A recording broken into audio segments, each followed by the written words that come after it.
Okay, let's unpack this. Take a moment to think about your daily life. How often do you find yourself telling someone about something that happened? Oh, yeah. Or maybe you're listening intently as a friend recounts, a funny experience. Constantly. Or maybe a colleague explaining something tricky at work, sharing details about, I don't know, their commute even. It's everywhere, really. Storytelling in its simplest form is just, well, it's baked into human connection. Exactly. Storytelling isn't some grand, distant art form just for, books and movies, right? No, not at all. It's it's woven really deeply into our everyday conversations. It's fundamental to how we interact. Absolutely. It's how we share our experiences, how we make sense of things, help others understand our perspective, and yeah, build that connection. Hmm. Without the ability to share what happened next, communication is just, well, it's just a list of isolated facts, isn't it? And that fundamental role, that connection piece, is exactly why this deep dive is so relevant to you listening right now, especially if you're navigating communication in English. Right. Because every single time you share something from your past or describe an event you witnessed, maybe recount a personal experience, you are storytelling. Simple as that. Yeah, simple as that. And mastering the skill, it's absolutely essential for effective real-world English. It's not just about reciting vocabulary lists or listing facts. Yeah. It's about sharing your experiences in a way that others can easily follow along with, relate to, and connect with you through. But, based on the material we've been looking at for this deep dive, it's clear that telling stories smoothly, clearly in English, it presents some very specific, very common hurdles for learners. Yeah. The sources we looked at really highlight several key challenges. One major one seems to be ideas feeling disjointed, kind of jumping around without a clear flow. That lack of flow. Yeah, the sources really hammered on this point. It's like they said trying to build something, maybe think of building a simple bridge, right? With the pieces handed to you just in random order. You have all the necessary parts, all the events and details. But because they're out of sequence or you jump between them unpredictably, it's incredibly hard for the listener to see how one part connects to the next. Yeah, they just can't grasp the overall picture, the trajectory of the story. The connections, those crucial links, they're just missing. It's like the bridge has gaps. I can totally relate to that feeling, both as a storyteller sometimes and definitely as a listener. When someone's jumping around, you're using so much mental energy just trying to build the bridge yourself, Yeah, trying to figure out the sequence. Exactly. Trying to figure out the sequence Yeah. that you lose track of the actual story. It's exhausting for the listener, honestly. Their brain is working overtime just trying to assemble the pieces correctly instead of just enjoying the ride, enjoying the story itself. Absolutely. And another critical point these sources really emphasize as a common stumbling block is the difficulty with verb tenses. Oh, yes, tenses. The sources definitely flagged this as a significant challenge for many learners. Choosing the correct past tenses, past simple, past continuous, maybe even past perfect, and using them consistently Consistently, yeah. to clearly show the sequence and the relationship between events that really trips people up. Yeah. Getting tangled in tenses can make it sound like things happen in a completely different order than they actually did. Totally. Or, leave the listener wondering, okay, wait, did this happen before that? Or is this finished? Or was it something that was ongoing when the main event occurred? Right. Is it background or foreground? It's a big source of confusion because it just scrambles the timeline of your experience for the listener. It leaves them unsure about the foundation of when things happened. It directly impacts clarity and chronology. You can have all the right events, all the right details, but if the tenses are inconsistent, the listener gets completely lost in the when of it all. Yeah, the when gets fuzzy. Definitely. And then there's the issue of detail. The sources note that sometimes, and often it is with really good intentions, wanting to be thorough or make it interesting. Wanting to share everything. Right. Storytellers can accidentally include so many small, maybe irrelevant details that the listener just gets, overwhelmed or just completely loses track of the main point you're trying to make. Yeah, it's the flip side of not enough information, but it's just as disruptive, maybe even more so in some ways because it feels like information overload. That's a good point. Imagine trying to find one specific person in a really crowded photo, right? Okay. And someone's trying to help you by describing every single person in the background, what color shirt they're wearing, how many buttons are on it, the pattern on the wallpaper behind Oh, them, my goodness. in painstaking detail. You just can't focus on the subject anymore. You're lost in the background noise. Exactly. Your brain is trying to process all this extra data that isn't the main point, and you completely miss the actual person you were supposed to be looking for. The noise just drowns out the signal. Yeah, that's a great analogy. It really makes you realize why too many details can be just as bad as too few if they're not the right details, Yeah.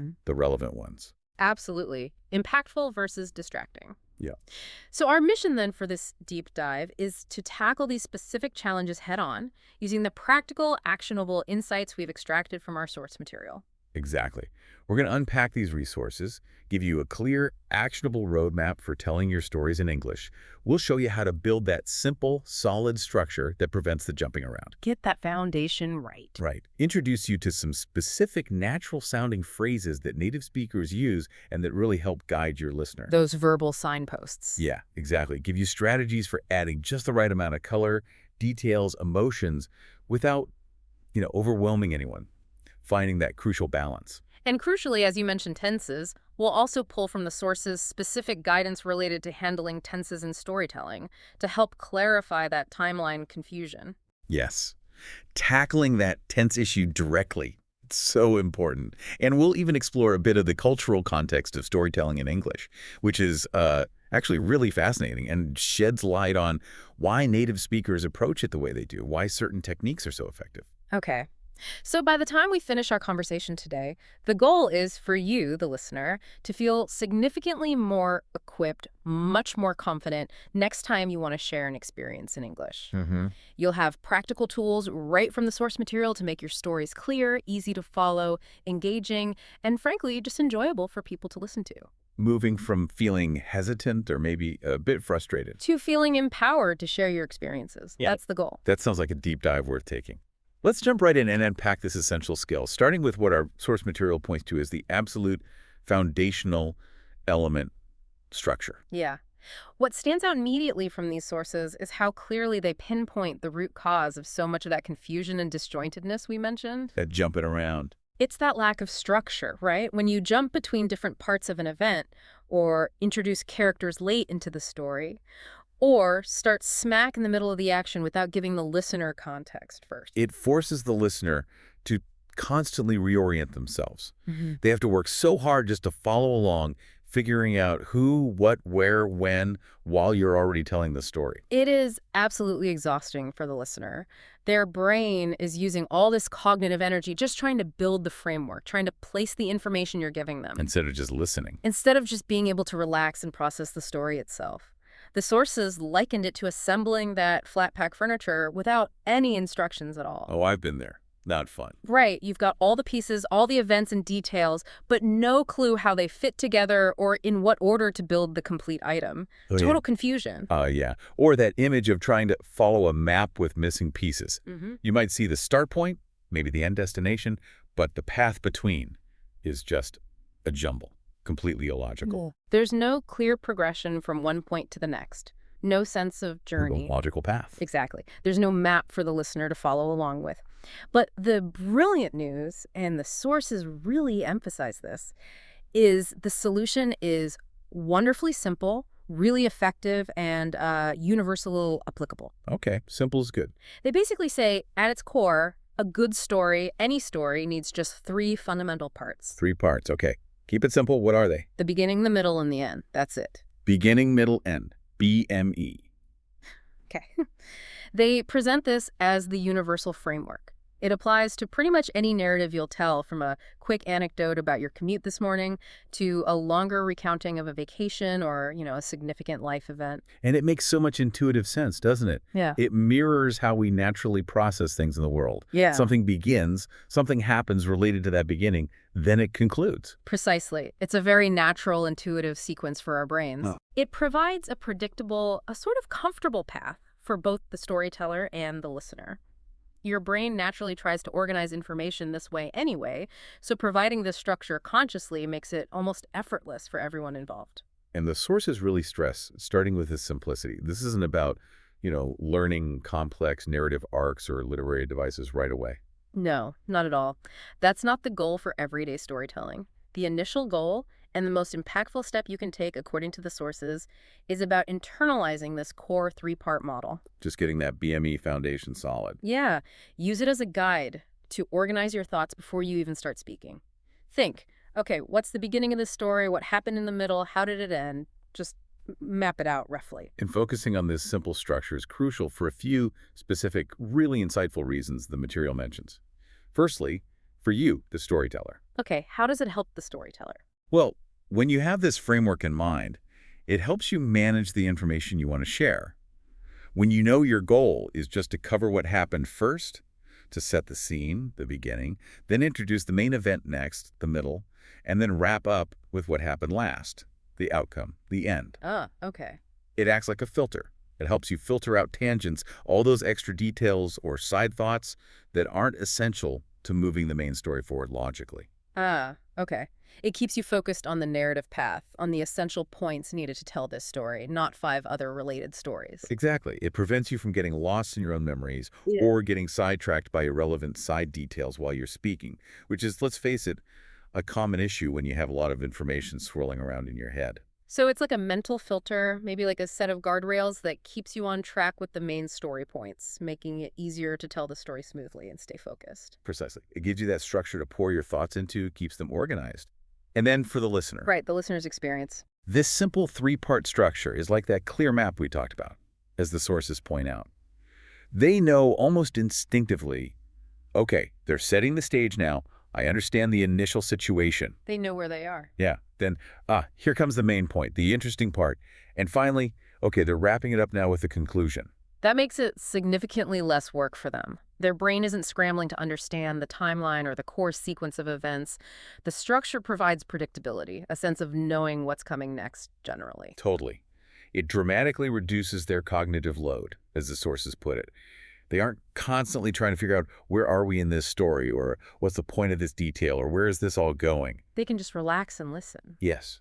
They can relax and listen because the structure is actively supporting their understanding, guiding them through it naturally. Which directly prevents that feeling of confusion and getting lost that the sources talked about earlier. They can just enjoy the narrative unfolding in a predictable, clear, and frankly comfortable way. Exactly. So that first big takeaway, the foundational insight from this material, is the sheer power of that simple 3-part structure. Beginning, middle, end. It's the skeleton. It's the skeleton. The foundation upon which everything else is built, the essential blueprint for clarity. It really is the essential foundation. Get this right, and you solve a huge portion of the clarity and flow problem right there. Okay, so now we understand the overall framework, that BME structure. Let's delve deeper into each of these specific parts, building the story piece by piece, just like the source material guides us to do. Sounds good. Let's start right at the beginning, the very first part of the story, the B. The beginning, okay. The sources consistently call this setting the scene, and they are very clear about its main job, its primary purpose, to quickly orient your listener. Orient them quickly. Okay. You need to give them the absolutely essential context right up front. Don't make them wait for it. Right. Before you jump into the interesting bit, the main action, the middle, you have to give them that critical background information first. Otherwise, they're playing catch-up the entire time. They're trying to figure out the basics, like who is involved, where this happened, or when it took place, while you're already mid-action describing the exciting part. Yeah, their mind is back at the starting line while you're already halfway down the track. Exactly. The listener's mind is distracted by these foundational questions. Think of it like providing the essential coordinates on a map before you start describing the journey. Okay, coordinates. Like what? Who's involved in this story? Where is this happening? When did it take place? And what was the general situation? What were you doing or what was happening right at the start before things changed? The initial state. Yeah. Answering those few things up front just places the listener right into the context instantly. They have the basic facts, the anchor points needed to make sense of everything that follows. The material we're exploring is very specific here. It actually lists 4 key questions. The beginning of your story should ideally answer to achieve this quick, efficient orientation. And they are, just repeat, who is involved? Where is it happening? When did it take place? And what was generally happening at the start? 4 key questions. And the sources give a fantastic, concise example that manages to hit all 4 questions in just one natural-sounding sentence. Oh, yeah, this is great. It's a masterclass in efficient scene setting. And that sentence is, last weekend I was at a coffee shop with my friend and we were just chatting about work. Okay, let's really break that down following the sources analysis because it perfectly illustrates how much information one simple sentence can convey to orient the listener. It's quite elegant. Definitely. Okay, last weekend, boom, that immediately answers when the story took place. Time frame set. Listener has a clear time frame. It happened in the recent past, specifically last weekend. Okay. I and my friend. That tells us who is involved, the main characters in this particular narrative. We know who's experiencing this. Right away, at a coffee shop. Yeah. That's where the story is happening. It gives the listener a physical setting, a space to imagine, setting the stage visually. Clear mental picture.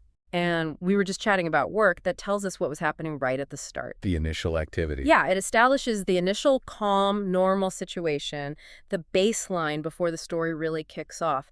It sets the initial state of things, normalcy before disruption. See how much essential context is packed into just one sentence. The listener is immediately grounded. They know who, where, when, and what you are generally doing. They have the starting coordinates for your story's map firmly in place. They're ready. And why is it so crucial to get this out right at the beginning? What's the impact if you skip this scene setting phase? What happens? Because, as the sources highlight, it prevents that immediate confusion and the listener playing catch-up that we talked about. Yeah. If you just started by blurting out, say, someone give me a free dessert, without any context. Just jump right in. The listener's mind would instantly race, wait, where were you? Who were you with? When was this? Why did they give you dessert? All those questions pop up. Right. All these basic foundational questions pop up, and they immediately distract the listener from the actual event you want to tell them about, the dessert itself. Exactly. By answering those crucial W questions, who, where, when, what up front, you mean the listener isn't distracted trying to piece together the basics while you're telling the main part of the story. Their mental energy is freed up. Yes.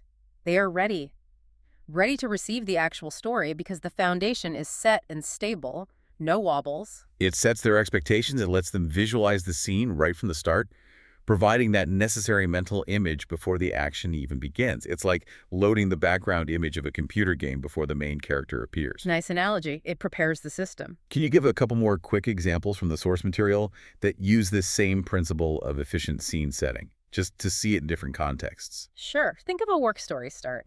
Yesterday morning, I was sitting at my desk, working on that big report. Again, immediately answers. When?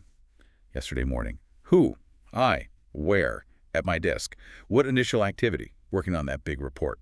All the essential context delivered efficiently in one go. Yep. Or a travel story. A few years ago, I was backpacking through Italy with my sister, and we were looking for our hostel again. Same structure. When? A few years ago. Who? I and my sister. Where? Backpacking through Italy. What initial activity?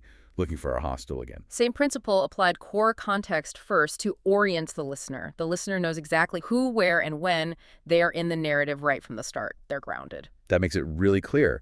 The beginning is all about setting the stage efficiently. Orient your listener quickly with those key details. Yeah. Okay? Scene set. We have the foundation, the beginning. Now we're moving into the heart of it, the M, the middle. The middle, the source material describes this as the part where something interesting happens. The main event. Yeah, the main event, the core event, the turning point, the incident that makes the story actually worth telling in the first place. Right. It's the why you're telling this story. Exactly. It's often where a problem crops up or something unexpected occurs or the main action unfolds. It's the reason you decided to share this particular experience with your listener, not some other one. The sources call it the exciting part. But they clarify that exciting here means noteworthy, significant, or just different from the initial situation. Yeah, it doesn't have to be like car chases and explosions. It's the thing that disrupts the status quo you set up in the beginning. The initial calm situation changes because of this event. So picking up our coffee shop example from the source, after setting the scene. Last weekend, I was at a coffee shop with my friend just chatting about work. The middle introduces the main event that disrupts that calm chatting. The source says the middle part is, Suddenly, the waiter walked over and gave us a free dessert. Okay, there's the action. And then the reaction. We were so surprised because we hadn't ordered it. Boom! That's the disruption. The established routine of chatting about work is broken by the unexpected arrival of the waiter and this unsolicited dessert.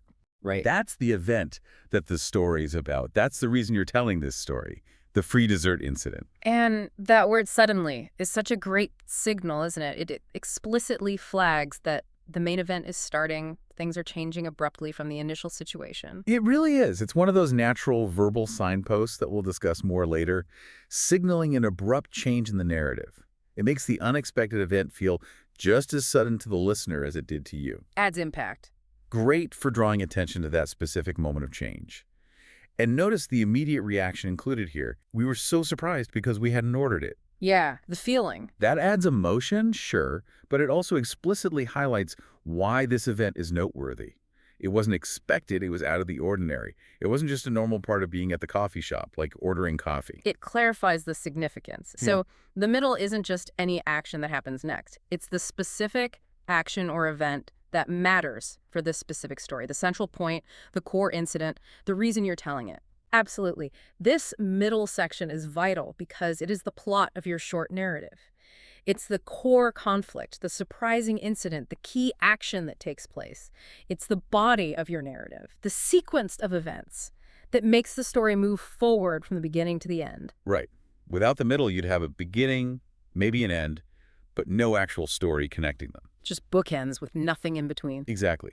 The listener would know where you were and how it finished, but not what happened, not the experience itself, the central point that gets you from point A to point B. They'd be missing the central experience. It's the engine driving it forward. It's the meat on the bones of the skeleton structure. It's why you decided to tell the story in the first place. It's the so what part that makes it interesting or relevant. Okay, the engine. And once that main event has happened, once the middle has unfolded, the story needs to, well, wrap up, find its conclusion, bring it home. Which brings us to the end, the E of BME. The sources say the purpose of the end is to provide closure, to provide resolution. Closure and resolution. It tells the listener what happened as a result of that middle event. How did the situation conclude? How was the problem resolved or the surprise digested? It brings it all to a satisfying finish. So finishing our coffee shop story, the ending provided in the source material is, it turned out that the dessert was for another table, but the waiter told us to keep it. Okay, explanation and outcome. And then the final feeling, it was such a nice surprise. See how that clearly resolved the situation from the middle, the unexpected arrival of the dessert? It ties up the loose end. Yes. It turned out that the dessert was for another table, explains why the unexpected thing happened. It answers that implicit question the listener likely had. Why did we get this dessert? The mystery is solved. Ah, okay. The confusion is cleared up. Makes sense. Right. And then it details the final outcome, the clear resolution to the situation. But the waiter told us to keep it. You got to keep the free dessert. Bonus. Nice. And it summarizes the feeling, providing the final emotional takeaway. It was such a nice surprise, reinforcing the positive end of the experience. And why is a clear ending so important, according to the sources?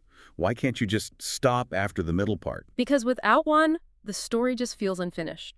It just trails off, leaves the listener hanging. They're left wondering, is that it? Is there more to the story? What happened next?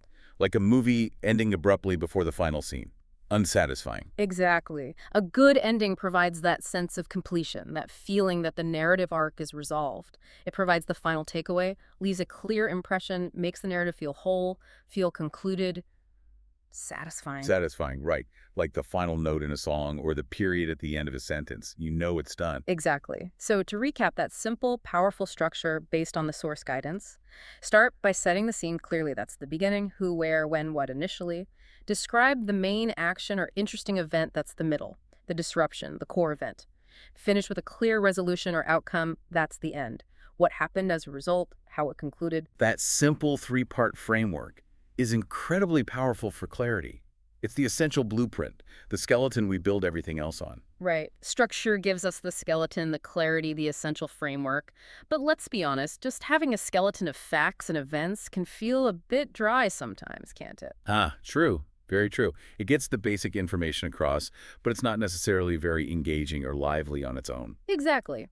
To make stories lively, engaging, sound natural, you need to add some flavor, some flair with your language. You need to guide the listener more actively, make it feel more like a conversation. So let's explore that now, using specific natural expressions, drawing on the specific phrases highlighted in the material. These are the things that really breathe life into the structure and help the story flow, the signposts. Yeah, these are the phrases that native speakers often use, maybe without even thinking about it, to signal different parts of the story to guide the listener through the narrative. They're not strictly necessary for the factual meaning, maybe. No, you could probably understand the facts without them, but they are absolutely essential for flow, rhythm, and engagement in natural conversation. Like verbal signposts guiding the listener down the path of your narrative, saying, "We are here now," or "Get ready for this next part." Exactly like signposts. Yeah. Once you have that simple structure in mind, beginning, middle, and incorporating these phrases makes the story flow so much better. It helps keep the listener's attention, and importantly, they make your English sound much more conversational, less like you're just reciting a list of facts from memory. Okay, so how do you grab your listener right from the start, signal that a story's coming, and pique their interest? The source material gives some great opening phrases specifically for this purpose. Yeah, these are like explicit invitations to listen, creating intrigue or setting a specific tone right away. They signal story time. They really help you signal, okay, pay attention, I have a story for you. The sources list examples like, "You won't believe what happened to me." Ooh, I like that one too. It creates instant curiosity. It practically forces the listener to ask, what? Tell me. It builds anticipation immediately. Right. It creates that immediate what reaction or a simple, more casual, "Guess what?" That's more interactive, pulls the listener in, makes them part of the setup, like a little game. Yeah. Or something that sets a specific tone, like, "So the funniest thing happened the other day." Which immediately tells you the type of story to expect, right? To anticipate humor or something amusing before the story even begins. It manages expectations about the tone. Laughter expected. Exactly. Using phrases like these makes your introduction sound spontaneous, engaging, like you're just sharing something interesting with a friend, which is, as we said, what a lot of casual storytelling is about in English-speaking cultures. Right. They signal, okay, lean in. Here comes a story, not just a dry report of facts.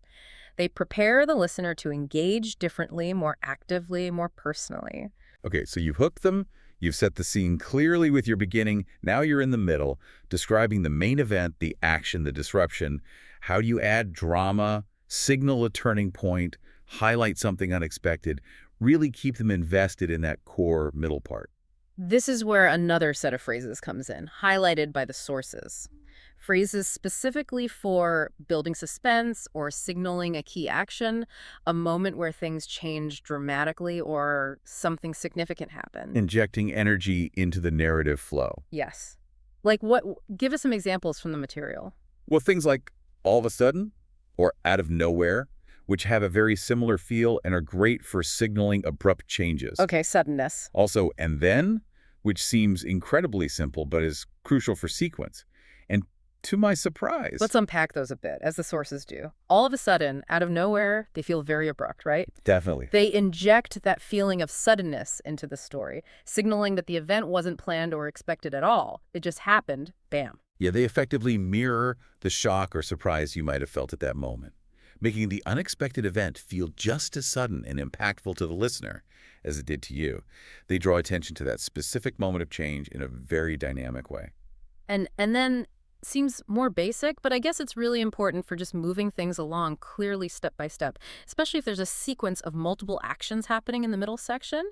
Keeps things ordered. Incredibly useful. Yeah. The sources highlight how vital simple sequencing words are, and then links actions, keeps the sequence crystal clear, and prevents confusion about the precise order of events within the middle section. It's a simple but absolutely workhorse phrase for narrative flow. Don't underestimate "and then." Okay, got it. And to my surprise, that's powerful because it explicitly states your emotional reaction right then and there. It doesn't just say something surprising happened, it says, "I was surprised." It helps the listener connect with your internal experience, building empathy and relatability. So using these strategically in the middle disrupts any potential monotony, highlights the key moments, the turning points, the moments where things change. It's like saying, pay attention now. This specific action or event is important. Precisely. It adds dynamism, and helps the listener understand why this particular action or event in the middle is significant to you, the storyteller. It elevates it from just something that happened to the important thing that happened. Woo! Okay, so the core events have unfolded. You've navigated the middle. Now you need to bring it all to a smooth, effective close. You started with a hook. Now you need a good landing, a clear signal that the story is concluding, not just trailing off. Right. You need a phrase that signals the end clearly, maybe summarizes the feeling or the outcome, something that stops it from just stopping abruptly and leaving the listener hanging. And the source material gives us specific phrases for that too, clear signals for the end. Things like, in the end. Very clear signal. The listener knows, okay, wrapping up now. It prepares them for the conclusion. Straightforward. Or, and that's how it all happened, which feels very final, very complete, tying everything up neatly with a bow. Yeah. Or maybe a phrase summarizing the feeling or the main point or takeaway. Like, it was such a crazy experience. Right. Or you could easily swap crazy for funny, surprising, memorable, terrifying, whatever fits the story's tone and final outcome. It provides a concise summary of the overall impression. So using these specific ending phrases stops the story from just fizzling out awkwardly, which the source is warned about. It prevents that uncertainty for the listener. Exactly. It avoids that awkward silence where the listener isn't sure if you're done or if you just paused for breath. It provides a clear, satisfying conclusion. They know it's finished. They understand the final result, the final feeling you want to leave them with, bringing everything to a neat, definite close. Okay. So incorporating these specific natural expressions for starting the story, for building suspense or highlighting key action in the middle, and for ending the story smoothly really adds layers of naturalness and engagement. They are powerful tools. Very powerful tools that guide the listener through the narrative, make the whole thing much more dynamic and enjoyable to follow, and frankly, make you sound a lot more like a native speaker using conversational English. Definitely. They take the solid structure and make it flow like natural conversation. Okay. Structure gives clarity. Connecting phrases ensure flow and guidance. But what makes a story truly memorable, relatable? What makes it stick with the listener long after you've told it? Ah, yes. Now we're getting into the richness. Adding color, adding emotions, adding specific, impactful details. This is where the story comes alive, beyond just the sequence of events. This is where you make the listener feel like they were there with you, seeing what you saw, feeling what you felt. Exactly. But here, the source material gives us a really important warning, a crucial point of balance. It's incredibly easy for learners, and let's be honest, even native speakers sometimes, to get wrong. This is critical, right? Finding the sweet spot. Yes. The sources strongly advocate for adding specific details, sensory stuff, descriptive language, and for conveying your emotions. They say this is what makes a story come alive, helps the listener visualize it, feel what you felt. They emphasize the immense value of this for connection. But, and this is the big crucial caution that sources explicitly state, they say, but be careful. Not too many details. Why is that balance so important? You'd think maybe as a learner, more details equals more clarity, more information. You want to be thorough, right? Show you remember everything. It seems logical. You want to paint a complete picture for your listener, but the sources explain it can actually backfire significantly, providing too many details, especially irrelevant ones. The irrelevant ones, yeah. It doesn't make a story clearer. It makes it boring or just overwhelmingly confusing for the listener. How so? What's happening in the listener's brain when they get bombarded with too many details? Well, using that analogy from the sources again, imagine telling a story about, say, a funny interaction you had with a street vendor. If you describe every button on their shirt, the exact shade of red of their hat, the pattern on the pavement beneath your feet, the color of the sky, the specific type of tree 50 feet away. Listing every single thing you saw. Right. Unless those specific, minute details are directly relevant to the story's main point, maybe the button was missing, which was part of the funny interaction, or the hat blew off dramatically if they aren't relevant. They just become clutter, unnecessary noise that distracts from the signal from the actual story. Exactly. Clutter. The listener's brain has to process all this extra non-essential information that isn't helping them understand the main event or the punchline, and they quickly lose the main thread of the narrative. Get bogged down. Yes. bogged down. It's like trying to find one specific star in the night sky while someone's pointing out and meticulously describing every single grain of sand on the beach. You completely lose sight of what matters because you're drowned in irrelevant data. That makes perfect sense.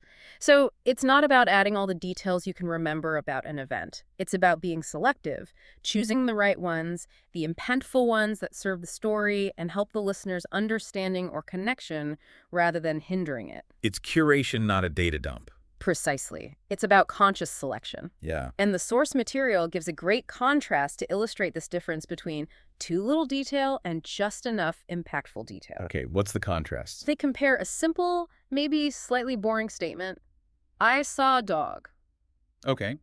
Functional but bland. with a richer, more descriptive statement, "I saw the cutest golden retriever running around the park." Okay, let's break that down based on the source's analysis.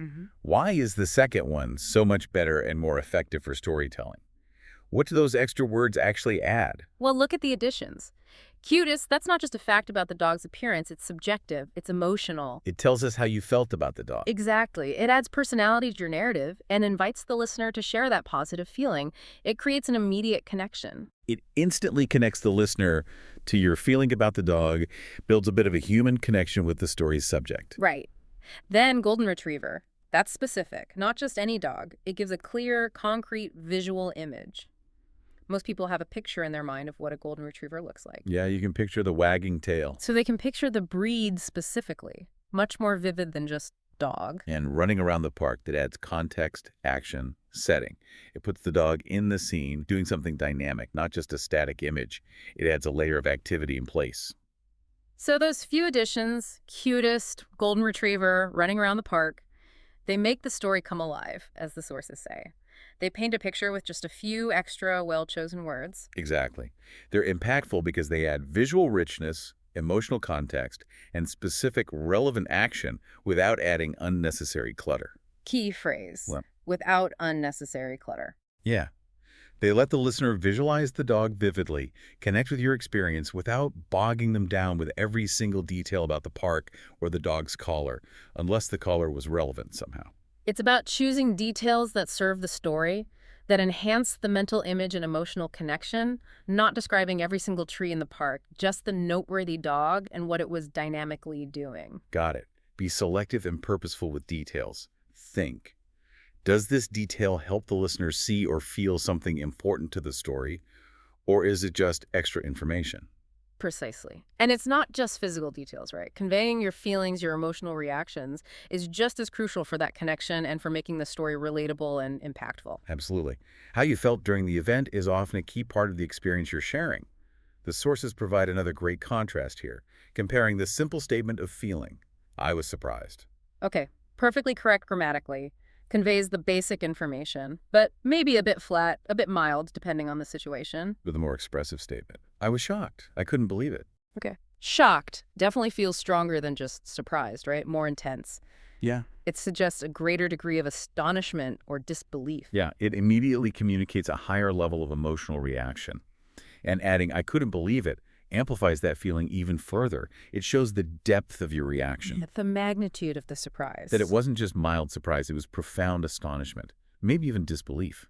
So the sources say using these stronger, more precise words for emotions helps the listener feel what you felt more accurately. It helps them understand the intensity of your experience, the emotional weight of the event. Exactly.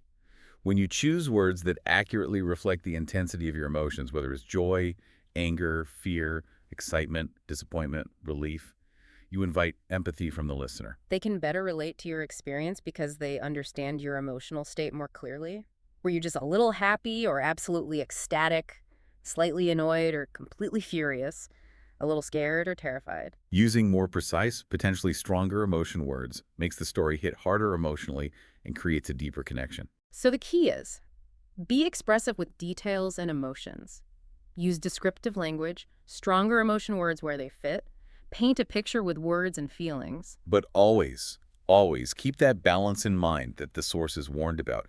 Don't overdo it with too many irrelevant details or exaggerate emotions so much they feel fake or inappropriate for the context of the story. Right. The goal, as the sources suggest, is vivid, engaging communication that enhances understanding and connection, not overwhelming the listener with every tiny observation you made or every fleeting feeling you had. Select what has the most impact and moves the story or the emotional connection forward. Be expressive, be selective, be balanced. That's the art of adding color effectively. Great summary. This is really useful stuff. So we've got the essential blueprint, that simple three-part structure for clarity. We've looked at the phrases that add flow and signals, guiding the listener. We've explored the art of adding color and feeling with balanced details and emotions. But you mentioned in the intro that another big challenge the sources highlighted was navigating verb tenses to create a clear timeline. Right. How did the sources suggest tackling that specifically in storytelling? That's a crucial point. And yeah, the sources identify tense confusion as a major obstacle to clarity because it directly impacts the listener's ability to follow the sequence of events. Right, the when problem again. Exactly. Now, while they don't dedicate a whole section just to grammar rules in isolation, they weave the importance of consistent tense usage throughout their examples and guidance on structure. The core principle derived from the sources seems to be this: use tenses to clearly distinguish between the background situation and the main sequence of events in your story. Okay, distinguish background from main events using tenses. How does that apply to the beginning, middle, end structure we just discussed? It fits perfectly into the BME framework. The sources examples implicitly show how tenses help clarify each part. For the beginning, when you're setting the scene, describing the general situation before the main event kicks off. The what was happening part. Yes. Native speakers often use the past continuous tense. Ah, okay. Like in the coffee shop example, we were just chatting about work. That we're chatting is past continuous. Exactly. Or the work example. I was sitting at my desk, working on that big report. And the travel story. We were looking for our hostel again. Was sitting, we're working, we're looking. Okay. Yeah. The past continuous here signals an ongoing activity that was happening at that point in time before the main action started. Yeah. It creates the background scene, the state of things. It tells the listener this was already in progress when the story begins. Got it. So past continuous for the ongoing background or situation in the beginning. Establishes the scene. Then what about the middle? That's where the main event happens, the action sequence. Precisely. For the main sequence of events, the actions that drive the story forward, the sources' examples consistently use the past simple tense.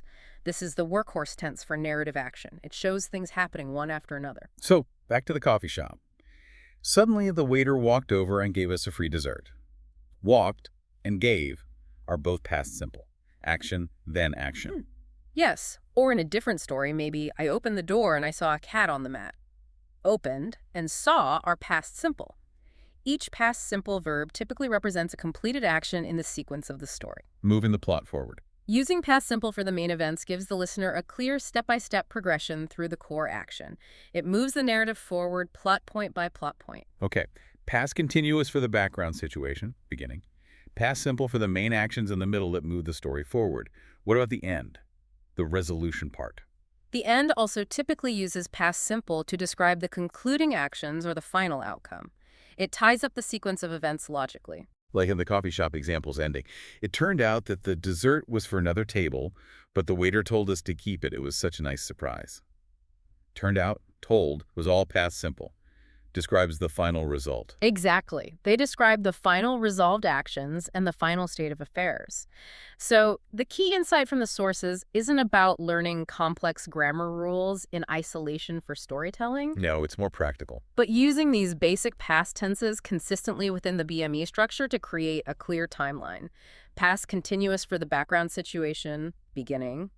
Past simple for the sequence of events, middle and end. That distinction is key. So the confusion comes from mixing these up, maybe using past simple for the background description or jumping between tenses unpredictably in the middle sequence. Exactly that. If you started with, I was chatting about work with my friend, suddenly the waiter is walking over and gives us a dessert. It turns out it is for another table. That sudden shift to present tenses completely breaks the past timeline for the listener. It's jarring. Right, pulls them out of the past event. Or if you said, last weekend I chatted with my friends, suddenly the waiter was walking over and gave us a dessert.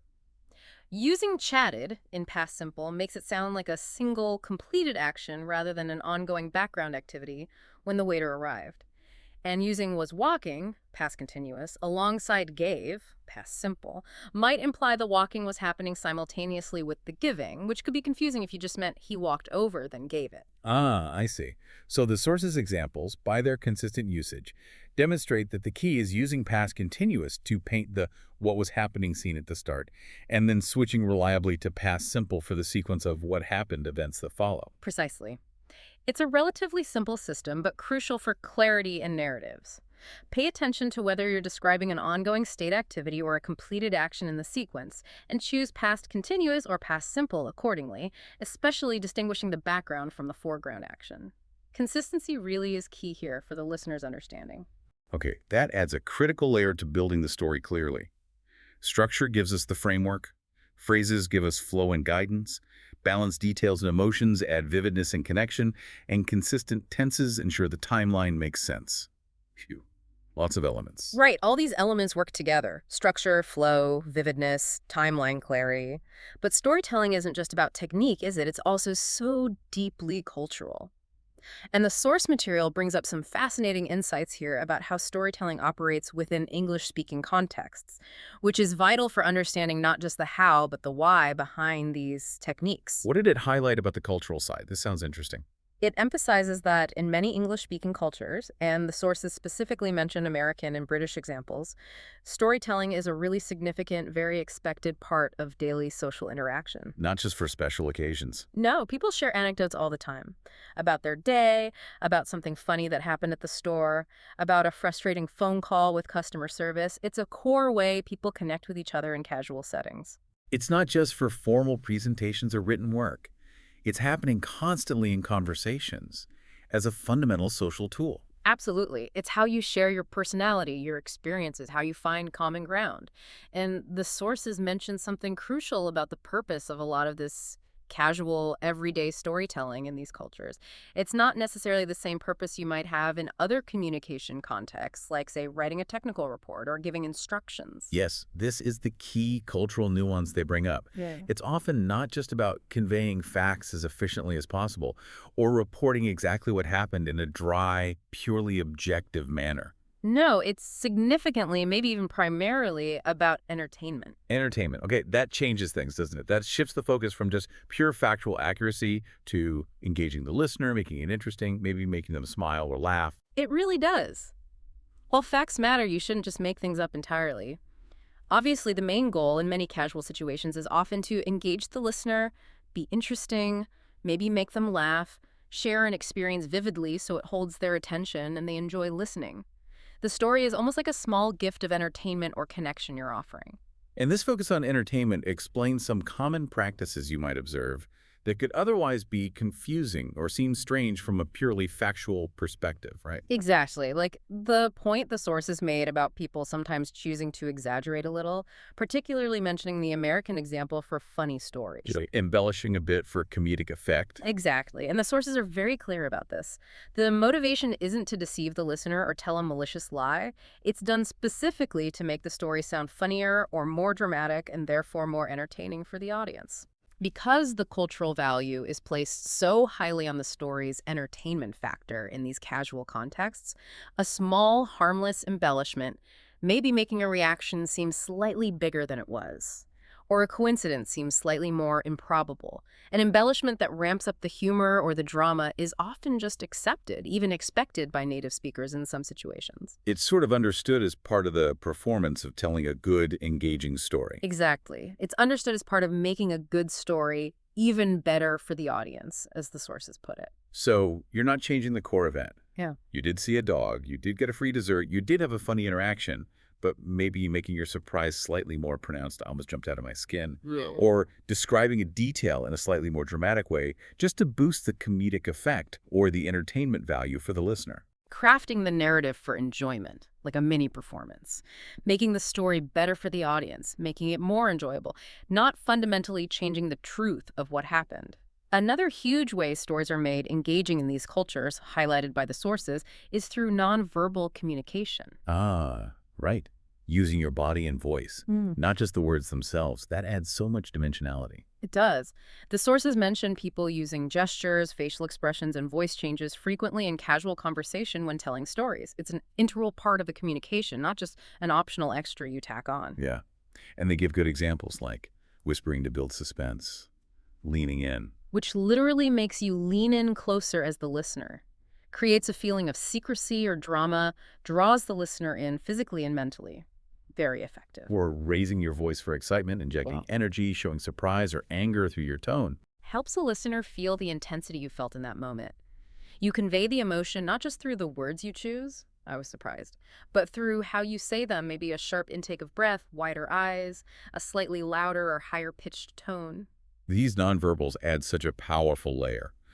A well-timed pause for anticipation, hand gestures to show size, it was this big, or movement, facial expressions to mirror your feelings. They all contribute significantly. They make the story more engaging, more dynamic, and yes, more fun, as the sources put it. They convey energy, emotion, even spatial information on a physical level. It's really an integral part of the storytelling performance in these contexts, especially in casual conversation. Ignoring nonverbals makes the story feel flat, maybe even robotic, even if the words and structure are perfect. Absolutely. So, understanding this cultural dimension that storytelling is common practice, often about entertainment, might involve humor and maybe slight exaggeration for effect, and definitely uses nonverbals extensively. That gives crucial insight into why native speakers tell stories the way they do and why the techniques we've discussed, structure, phrases, balance details, tenses, are so effective in English communication. They serve these cultural purposes of connection and engagement. Absolutely. It helps you understand the unwritten social rules of this kind of interaction. You're not just learning grammar and vocabulary, you're learning a social skill, a cultural practice. Okay, so we've covered the essential blueprint, that simple three-part structure for clarity. We've looked at the phrases that add flow and guidance. We've explored the art of adding color and feeling with balanced details and emotions. We've tackled the tense challenge for timeline clarity. And we've just discussed the cultural stage, emphasizing entertainment and nonverbal expression. Now, what does this all mean for you, our listener, in terms of actually doing it, putting all this theory into practice? How do you take all these insights from the source material and start using them actively? Right, because understanding the theory is one thing, but active application is where the real learning happens. The source material is great because it offers a very practical path forward for practice. It lays out a clear challenge, a simple way to start, broken down into simple, actionable steps. Okay, breaking it down. Love that. This helps you move from just understanding these ideas to actively using them and building the skill through repetition and feedback. Okay, what's step one in the source's practical plan? Where do you begin? Step one, the sources suggest, is incredibly simple. Just choose a story. Think of a short personal experience. Keep it simple initially. Yes. To make it easier at first, pick something that naturally has that beginning, middle, and end. Something with a clear start, a clear event that happened, and a clear finish. The sources specifically suggest picking something funny, surprising, or interesting. Those often work well because the middle event is usually quite distinct and easy to identify. Got it. Find a simple story from your own life with a clear sequence first. Don't try to tell the most complicated, multi-layered story you know right away. Start small. Step two. Step two is apply the structure. Once you have your story in mind, plan it out mentally, or if it helps, just jot down quick bullet points for each part. BME notes. Exactly. Beginning, who was involved, where were you, when did it take place, what were you doing initially, think past continuous. Middle, what interesting or noteworthy thing happened, what was the main event, think past simple actions. End, how did it conclude, what was the final outcome or feeling, think past simple action. Okay, map it out. Then, practice telling that story, focusing explicitly on following that structure. Just focus on hitting those key points in order. Don't worry too much about perfection yet, just the flow. Okay, choose a simple story. Yeah. Structure it out mentally or with notes using BME and thinking about tenses. Then practice telling it, focusing on that beginning, middle, and flow to build that structural muscle memory. And step three. Step three is to consciously try to weave in some of those storytelling expressions we talked about as you tell the story. The signpost. Yeah, the signpost. Don't feel like you need to use every single one in one story or even use them perfectly at first. But pick maybe one phrase to start, guess what, or so the other day. one for the middle turn or key event all of a sudden or and then, and one to signal the end in the end or it was such a. Try to include at least 2 or 3 of these deliberately as you practice telling the story. So the sequence is: choose a story, structure it using the BME framework with tense awareness, and then sprinkle in a few key phrases consciously as you tell it. How do the sources suggest we actually do the practicing part? Telling it to whom? Well, the sources suggest maybe sharing in comments online if you're in a learning community where that's appropriate. But there are tons of accessible ways to practice on your own or with others. A big one is tell the story to yourself out loud. Just talking to the mirror or the wall? Yeah. The sources highlight this as having a huge benefit. Just hearing yourself say the words, trying to follow the structure, and weave in the phrases helps immensely. Yeah, that really helps you feel the flow or notice the lack of it, doesn't it? It helps you spot where you might be jumping around unconsciously or where the transitions feel awkward or where your tenses are getting mixed up before anyone else hears it. Oh, absolutely. It helps you identify exactly where you need to refine your structure, phrasing, or tense usage. It's like a private rehearsal. Or take it a step further, record yourself on your phone and listen back. Ooh, brave step, but probably effective. It can be incredibly revealing. It helps you hear exactly how the story sounds to a listener, where it's clear, where it's confusing, where it's maybe a bit dry or rushed. Or you could write the story down using the structure and phrases. That forces you to think consciously about word choice, sentence structure, and organization in a different way than speaking. Different modality reinforces the learning. Exactly. Or, best case scenario, if you have the opportunity, share it with a language partner or even just a patient friend who knows you're practicing your English storytelling. Getting feedback from a real listener is incredibly valuable for refining your technique. The key seems to be active practice, right? Just reading about these techniques or listening to us talk about them isn't enough to build the skill. Not at all. You need to actively do it. Tell stories. Build that muscle memory in your brain for structuring, in your mouth for using the phrases and correct tenses, in your ear for hearing how it sounds, even in your body for using nonverbals eventually. Each story you tell, each time you practice intentionally, is a chance to refine the skill a little bit more. It gets easier and more natural the more you do it intentionally. Practice is everything. The more you intentionally use this structure, incorporate the phrases, experiment with balanced details and emotions, pay attention to your tenses, the more natural and confident you'll become when sharing experiences in English. Exactly. Start small. Focus on getting the structure right first, then layer in the language tools like phrases and better details, then gradually refine the energy, nonverbals, and smooth tense usage. It's a process, but a very achievable and rewarding one with consistent practice. This has been a really comprehensive deep dive into something so fundamental for everyday English communication. We've taken those key insights straight from the source material and hopefully built a clear, practical guide for you, the listener, to start using today. Yeah, we've really underscored the need for that simple, clear 3-part structure, beginning, middle, end, as the absolute foundation to prevent confusion and provide clarity. Get that BME down. We've shown how those specific storytelling phrases can turn a simple retelling into something much more dynamic and engaging, acting like verbal signposts that guide the listener smoothly through your narrative and make you sound more natural. And we've explored that critical art of adding color and feeling with well-chosen details and emotions, remembering that crucial balance the sources warned about. Captivate with vividness, don't overwhelm with unnecessary clutter. Selectivity is key. Crucially, we've also highlighted how paying attention to consistent tense usage, particularly using past continuous for background and past simple for the main sequence of events, is vital for creating a clear timeline that prevents confusion about the when of your story.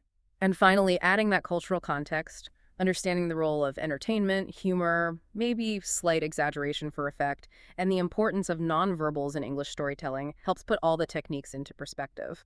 Focusing on these elements, all straight from the source material, gives you a powerful toolkit. It directly helps overcome those common issues, like disjointed ideas, detail overload, and timeline confusion, and helps you feel much more comfortable and effective sharing your experiences in English. And just to leave you with a final thought, building on that cultural piece we discussed about English storytelling, we touched on American and British approaches mentioned in the sources. Now, maybe take a moment to think about this. How does storytelling typically work in your native language or culture?